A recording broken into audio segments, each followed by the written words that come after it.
I was raised in a Christian home. My dad became the gospel preacher, but before that, he was an athlete, very much so. And so we went to his hockey games, his baseball games, and lots of parties. And then they became a Christian when I was 7 years old, both my parents. And that did do a number on me. I went into, I don't know who I am anymore, but we found God, and I thought that was great.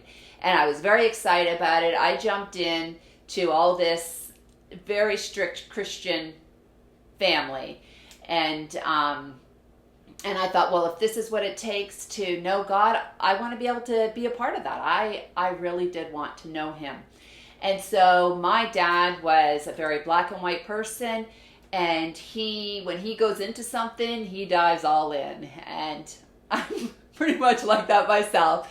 So we would do, like, if we weren't at a church meeting, we would have Bible studies and invite a whole bunch of other people over, or have like gospel meetings in our home tent meetings.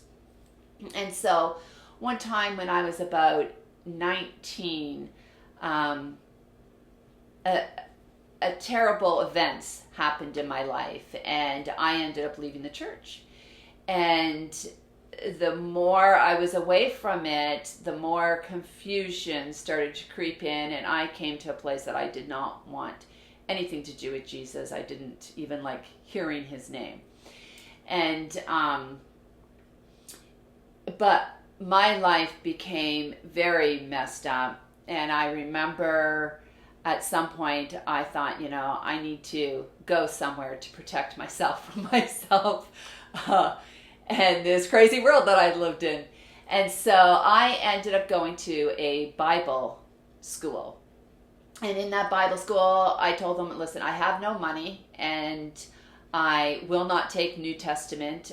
I didn't want to have anything to do with Jesus. And I figured I already knew everything they were going to teach anyhow, because I grew up in it. And I can't remember. I had a few other stipulations to it, but they agreed to let me come. And so I was in a debate class, and I remember one of our debates was, well, how do we know Jesus was real? And that he was the one who came and died on the cross, that kind of thing.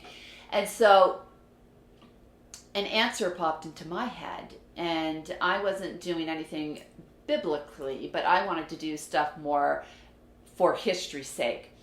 And I said, well, there is no way that his friends would have died the painful death that they died if he wasn't real. They wouldn't do it for a lie, right? So they really believed that they saw this man raised from the dead. And so that was my answer. And that was the answer that helped me through the next few years of my life. Because after that, I went into a place where I didn't think that God even existed. And that those battles were so strong. It's like sometimes I felt like my brain was just going to split in two. And I could never get to a place that I know he's real. And so, but I do remember this one time I ended up meeting this little old lady. And she was telling me the story about her husband who had died and actually went to heaven. And he was like a grouchy, mean man, and wasn't kind to her or her children. And when he came back, he said that he met Jesus, and that Jesus had given him the time to come back and ask for forgiveness for his children. And she said she had never seen this man filled with love before. And he was able to be with him for 2 weeks before he actually died and went to heaven for real, and stayed there, I guess.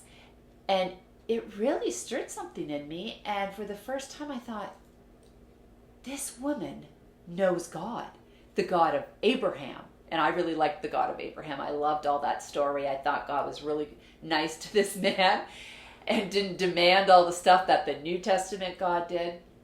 And so I said, whoever her God is and no other God, I want you to come find me. And it was years later. So this battle continued on in my life. And years later, one day I was sitting at a stop sign. And all of a sudden I was having this battle of, is there a God? Is there not a God? And all of a sudden I heard, I am the God of Abraham, Isaac, and Jacob. It is finished. And I didn't know what all that meant, but I was so excited because he was real. This God that I didn't think was real, and it changed everything in my life.